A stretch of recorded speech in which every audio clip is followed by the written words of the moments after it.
Khaira NAC दाबी रे 6 तारिख 6 घंटिया खैरा बंद डाकरा देला बीजेडी। खैरा को एनएसी मान्यता प्रदान पाई एबे आंदोलन तीव्रतर होइछे। गत 3 तारिख अंचलवासी पक्षरु 7 घंटिया खैरा बंद और सोरकुपारी रास्ता अवरोध करिया परे एबे बीजेडी आंदोलन को ओह्लाइछे। दल पक्षरु पूर्वतन मंत्री तथा पूर्वतन सिमुलिया विधायक ज्योति प्रकाश प्राणीग्राही नेतृत्व में जिला परिषद सभ्य और विभिन्न पंचायतर सरपंच समिति सभ्य और कर्मी माने खैरा बजार स्थित बीजेडी कार्यालय रे एक सांबादिक सम्मिलन आयोजन करथिले। आयोजित सम्मिलन में ज्योति प्रकाश बीजेपी सरकार और स्थानीय विधायकों कार्यकलाप को निंदा करने सह खैरा को एनएसी मान्यता देवार स्वर उठाई।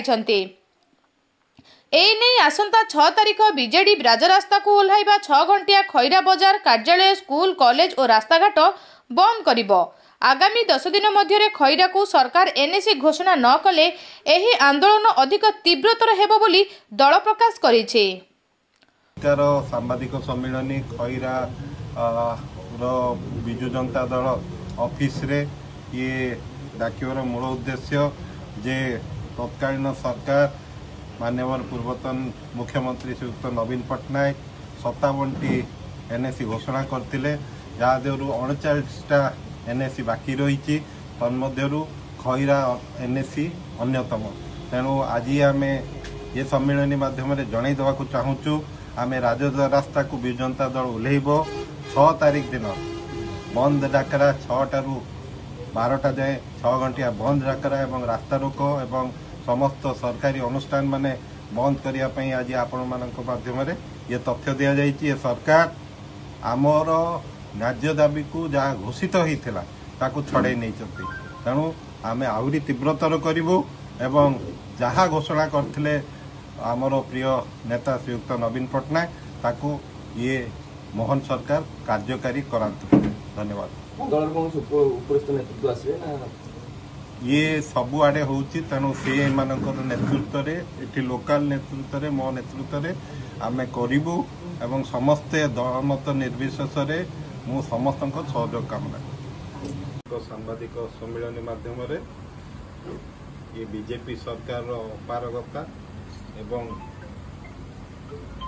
किछि निष्पत्ति भूल निष्पत्ति जहाँ पूर्व सरकार रे निया जाइथिला एबे ताकू आज अत्यंत चिंता सह जन देवाक चाहूँगी आपण मानकर सहयोग आगामी दिन में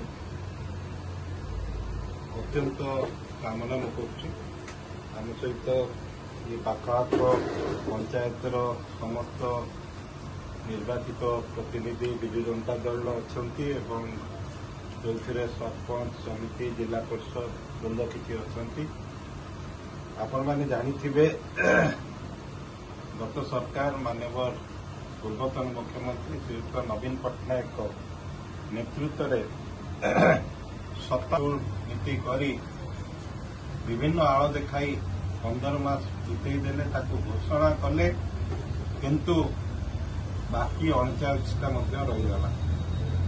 यदि दुखर कथा जो सरकार उन्नयन पदक्षेप नहीं ये सरकार से दिगरे कौन सी पदक्षेप जाए नहीं पारना जो अंचल सिमुलिया खैरा निर्वाचन मंडल खैरा ब्लॉक रो एनएससी घोषणा होना। मु सर्वप्रथमे ये खैरार जनसाधारण एवं वरिष्ठ नागरिक मंच एवं विभिन्न मंच जो मैंने ये कज को आगू नापी आंदोलन करते गतकाली बंद करते धन्यवाद दूची।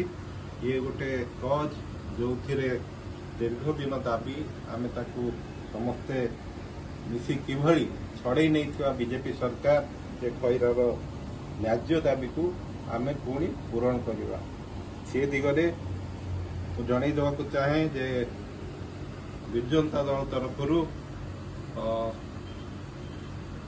पहर दिन ताने 6 सेप्टेम्बर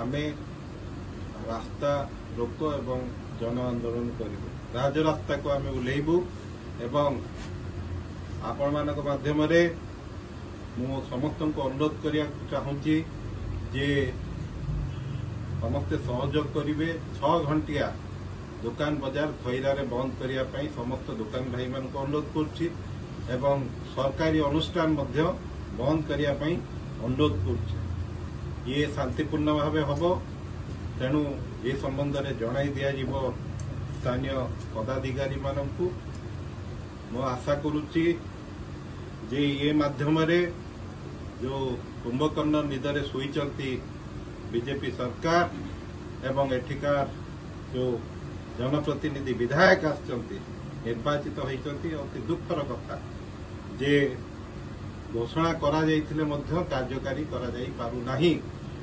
आउ अल्प दिन रहिला वर्षे भितरे पंचायत पुनर्गठन पंचायत निर्वाचन एवं ब्लॉक पुनर्गठन ये सब सरकार कहते जनगणना ये किभली भाव कार्यकारिता हम एक प्रश्नवाची। ये आपण जानिथिबे जे जो कहुची भोट्र फेराफेरी होची जहां आमर बिरजू जनता दल मध्य कहिछि ईवीएम रो फेराफेरी ताकू मध्य आज दिन में आम जन देवाक चाहूँ मध्य दिल्ली रे आवाज आसुची भोट चोरी होची ये फेक भोटर मध्य सृष्टि कराउची। तेणु आमे मध्य बीएलए दबू एवं जन देवाक चाहूँ ये सरकार तांकर जो हीन चक्रांत रोची भोट संबंध में छेड़छाड़ करेंगे नहीं। Bureau report local news 7।